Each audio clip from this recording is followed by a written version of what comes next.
Exactly 9:55 News and Views wrapping up now. Just a reminder that the past hour of News and Views was sponsored by Africa Muslims Agency. Africa Muslims Agency, a beacon of hope to communities for over 35 years and beyond.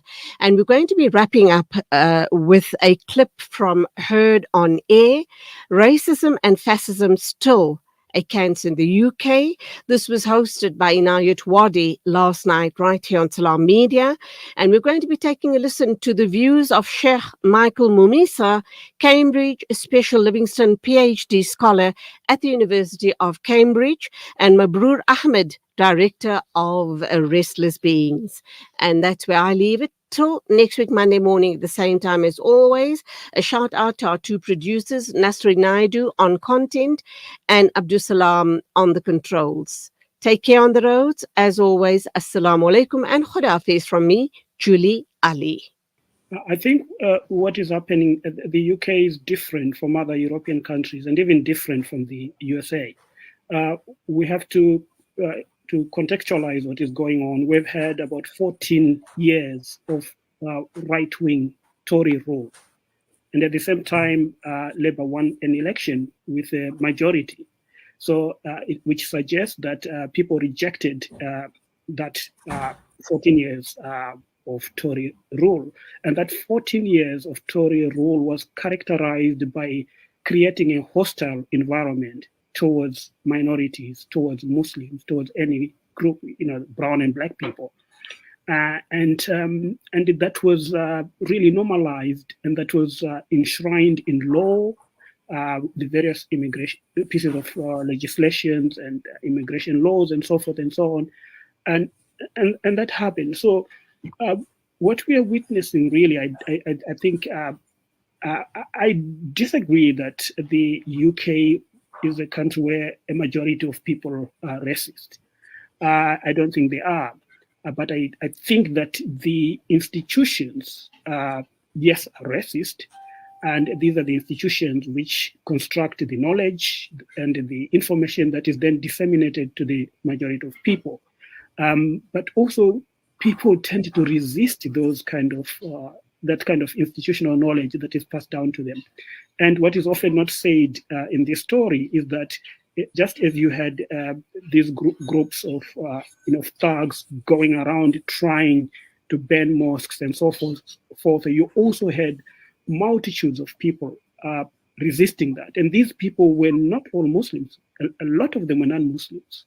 You had a lot of non-Muslims guarding mosques. You had a lot of non-Muslims reconstructing walls which had been destroyed by the far right terrorists. You also had a lot of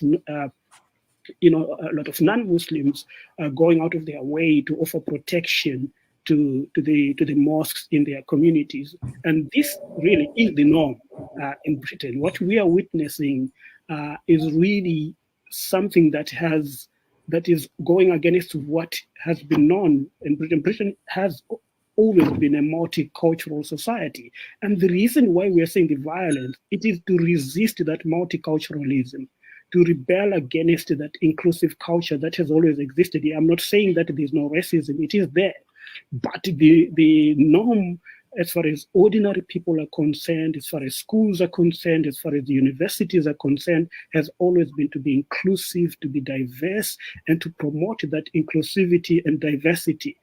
And as a result of that, you have got people on the margins, the kind of people we're seeing rebelling, trying to resist that. And they are particularly angry at the moment because they know that a lot of what we really celebrate in Britain in terms of multiculturalism and inclusivity and diversity was introduced by Labour governments. And they are very much aware that they had tried to really erase that in the period that the Tories had been in power. And what's going to happen is exactly what happened when Labour was in power, when it strengthened multiculturalism, it strengthened diversity, and that's what they're trying to resist. And the symbols of that multiculturalism and the symbols of those that inclusivity are things like the temples, the mosques, whether it is a synagogue or a Hindu temple or a Sikh temple. all these are being targeted. Now, at the moment, it is Muslims who are being targeted, but it could end up targeting other communities. Of course, a lot of people in Black communities are being targeted as well, regardless of whether they're Muslim or not. I mean, yes, sorry, but also, Sheikh Ahmed, just give me 1 second. Can I just come back a little bit on what Sheikh Michael was saying? I mean, I fundamentally agree with almost everything that you've said. But I think there's slight things that I might just like to add a point to, and maybe you can come back to it as well. I think, when we're talking about multiculturalism and we're talking about inclusivity and diversity, we are actually only really talking about the cities of the UK. We're talking about London, Birmingham, Manchester, and maybe 1 or 2 other places. But the vast majority of the UK, which is not the cities, right? That multiculturalism is neither understood, wanted, or accepted, right? The second thing is, if we're talking about how multiculturalism and diversity and inclusivity came to the UK, you attribute it to the Labour Party. I think that's very far-fetched and giving it a lot of credibility to the Labour Party. I'm not sure if I'm quite in agreement with you, but let's just say it is. I think multiculturalism, inclusivity, and diversity are only accepted as ideas because of the foundation, the political foundation that the UK and other countries finds itself in. We are capitalist countries, so if we're going to have the best minds and the best, bodies and physicalities working for this economy, then sometimes we need to understand that might not always include white people. It might also include people of all different colors. So that's the main reason why multiculturalism is embraced. It's because actually it's not to do with the heart of a human, the heart of a society, because they believe that the world should be a globalist world and we should all be regarded with the same level of patience and respect and fortitude. But it's because actually, hang on, we have 5 million, 10 million brown, black people in this country. They are becoming economically viable. They are becoming economic assets. So therefore, let's embrace them. But it's forced upon everyone else. That's the corporate world talking. That's politics talking. That's the government talking. But that's not the same for Angela, who's pulling a pint in her pub. She doesn't understand why she needs to have a new brown and black employee. She doesn't understand why in her Yorkshire pub, she needs to embrace Black History Month. For her, that's forced down her. So that's the reason why there's such pushback. That's the reason why when the pushback happens, it's violent. Because actually, the multiculturalism is paper thin. It's only based on capitalism. It's not based on an actual acceptance. It's not an actual respect, and it's not an actual reflection of UK society. I agree, we are a multicultural society, but it's been forced down everyone's throats. That's my point. Yes, Mabrur, in fact, I think just staying with you as well. And, we speak about the power of collective amnesia.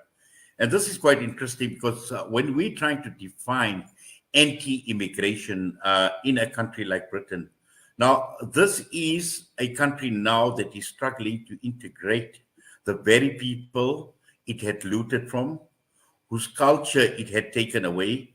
And we know Great Britain has got a history. It built its greatness through violent colonization of Asia, of Africa, of the Middle East. It was founded on stealing wealth from these colonies, enslaving, exploiting local populations, and putting all of that all under the guise of civilizing the uncivilized. Yet, Absolutely. when we see the brutal nature of these riots, who is civilized, who is not civilized?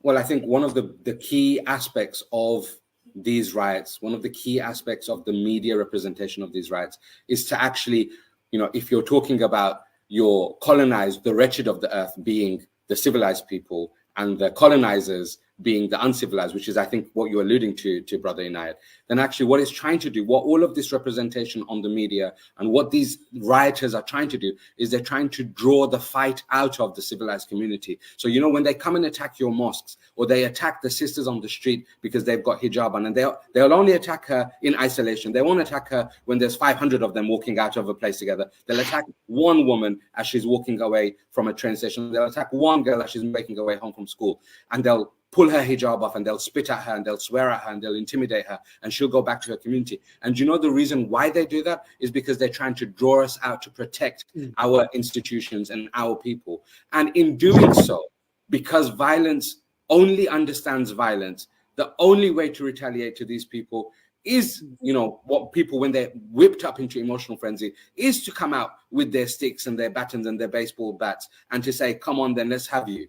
But that's, and I think Sheikh Michael already kind of alluded to this. It's one of the things that we should kind of resist, but also at the same time, we absolutely should not resist it, because imagine what happens when we don't have those people there, when we don't have people supporting the mosques, and if we also don't support temples and synagogues and all of these other things as well.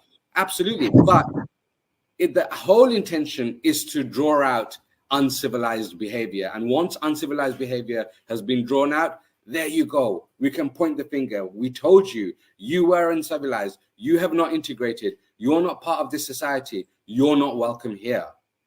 That's the whole game. The whole game is for that. That's the end game. That's the resolution that they're hoping to get to. They're hoping to get to a point where immigration is absolutely stopped. But if you look at how immigration came to this country, and all the colonization and all the violence that you just mentioned, Brother Inayat, and you know I am fervently on your side, and I will argue colonialism till I'm dead. But the point is, colonialism ended abruptly. There was no reparations. There was no reconciliation. There was no change of anything. All that happened was, okay, we're Britain, we've left. We're France, we've left. We're Belgium, we've left. That's it.